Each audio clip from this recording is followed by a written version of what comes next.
Okay guys, touchdown. Angono Rizal, no?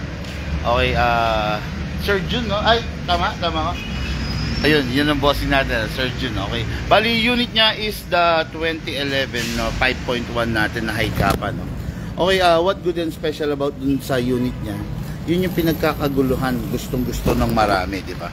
Yung unit na yun. Kaya yun yung kinagustuhan din niya. Okay, pakita ko sa inyo kung ano itsura. Okay, yan. Kita nyo, syempre, nakapaloob sa ating mahiwagang bag, no? Yung unit niya, okay? Unit niya, the 2011 5.1 T-Rex high kappa silver, okay? Upgraded na ang fixed outer barrel, naka-fixed barrel na, tsaka yung float valve, no? Yung float valve, nasa loob na nozzle yun. Kaya, kumbaga, kung tawagin itong mga unit na to, high FPS na, no? Kung mapapansin ninyo, compare dun sa iba, 340, 350 lang ang FPS dito dun sa iba. Pero bakit sa atin tumutungtong siya ng 390 to 400? It is because, yon, sinabi ko na yung sikreto natin. Upgraded ang float valve, natutunan natin kung paano i-upgrade, kung paano iayos yung float valve, as well as the fixed barrel. Okay? Yan. Okay, at ang ating ka-airsoft, Sir Jun. Jun ano, sir? Sahagun. Sir, meron lang ako isang tanong. May anak, ingatan mo yung unit. Okay? Kasi alam mo naman yung mga anak natin, sir, makukulit. O mga pasaway. Anyway, yan ha. Yun, basta laging reading ko, pag basta lalo na kung may anak ka, kung maingat ka, tapos syempre may anak kang lalaki, syempre ginagalaw yung gamit mo. Mas malamang kailangan, mas maingat, mas mag-dominate. Automatic sa atin mga kapila. Okay guys, no? Review and unbox na natin to kasi para hindi na rin tumagal si sir at kami, para hindi pa kami ma-stuck sa traffic, no? Masarap pa lang magbiyahe rito pag linggo, hindi galing traffic. Hindi tulad ng Biyernes, Sabado. Grabe! Talagang tagal. Anyway, no? Okay. Yung 2011 na T-Rex, pinakita ko kasi sa kanya kanina yung itsura nung ganitong unit na hindi pa naka-upgrade yung fixed barrel. So nakita niya parehas, so nag-come up siya dito, no? Dun sa upgraded. Okay? Tama naman decision yun kasi mas makakamura ka dun sa upgraded kesa dun sa hindi pa upgraded. Okay, sir. Start natin, sir. Magazine. Ito. Release. Okay. This is the magazine, sir. 27 yung maximum na pwedeng ilagay, pero recommended ko 20 lang to 23 para hindi naman siya ganong masira yung spring. Okay, hatakin natin ito pababa, hatakin, huwag bibitawan kasi mababasag mo. Lagay mo rito yung right thumb mo, sir. Hatak, then dito mo isushoot yung bala. Okay, ayan, so reloader to, no? Pump tayo.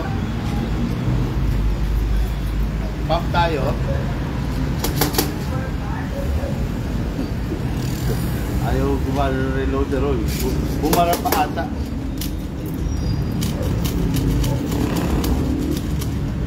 Okay, sir, pansinin mo, sir, may bungi. Ma'am Sally, dito ka nga. Yan. Okay, may bungi yan. Kailangan kalugin mo sideways para mawala yung bungi. Dagdagan ko, sir. Okay, hindi na ganun pupunuin, sir. Ganyan lang mga ka-airsoft, pwede na yan, no? Para may allowance yung unit, para hindi agad masisira yung spring natin. Bakit ayaw ko masira yung spring? Kasi sir, medyo mahirap hanapin tong spring na to. So the only way na nare-repair ko yung ganitong spring, kumukuha ko din sa mga lumang unit, no? Or kukuha tayo sa bagong magazine talaga. Walang aftermarket eh. Tapos ito, sir, green gun, silicone oil.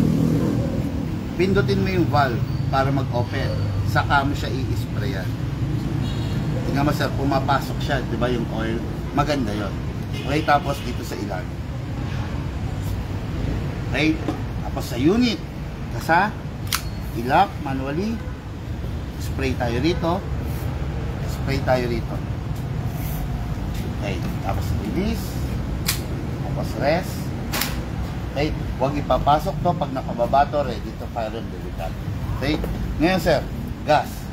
Nakikita mo naman sa vlog ko, meron 12 kg, may 14, meron CO2, maraming klaseng gas. Kahit anong brand, okay lang, basta lagi 12. Iwasan mo lang gumamit ng fake na green gas. Mas maganda. Okay, ngayon, maglalagay din tayo ng green gas. Sa pag-green gas, mga airsoft, kailangan patao. Okay? Sakto mo na gitna dyan, press down. 1, 2, 3, 4, 5 seconds, sobra-sobra na yan para sa isang puno. Sa nga pala, no, pag ganito kalamig yung panahon, medyo ayaw ng airsoft to, no? Gusto ng airsoft pag mainit yung panahon, nag-iinit din siya, malakas na malakas siya. Pag ganito medyo weak siya, no? Kaya pag ganito yung panahon, bago ka mag-firing, make sure na yung magazine mo hindi malamig. Hawak-hawakan mo lang using your body temperature, bababa yung temperature. Okay? Pasok. Kasa. Ready to fire. Sir, naka-safe.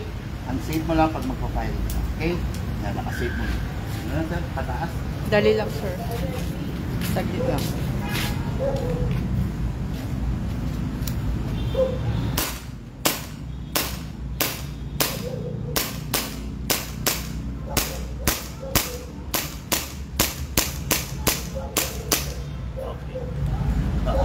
Ni rapid, oh.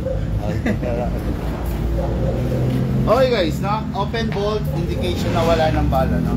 Next thing to do, release the magazine, then the slide, then rest the hammer by pressing the trigger.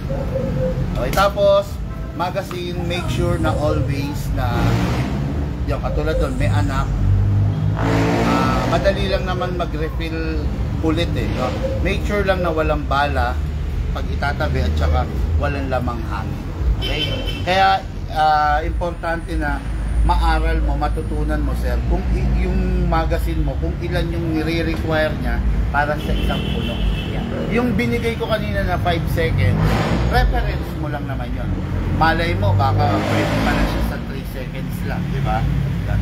Tapos, pag di mo na gagamitin, pasingawin mo lang dito. Okay? Hindi ko na pasingawin. Ako na parami ako ng gas. Sayang eh. Okay mga airsoft, Sir June dito sa lugar ng Angono, Rizal. Okay? Galing pa ako south niya na. Actually, tinapos ko, no? Calamba. Tama ko, no? Calamba, Lipa, Cuenca, tsaka Lemery. Tapos, Los Baños. Biruin mo, 5. Okay guys, thank you. Thank you, Sir June.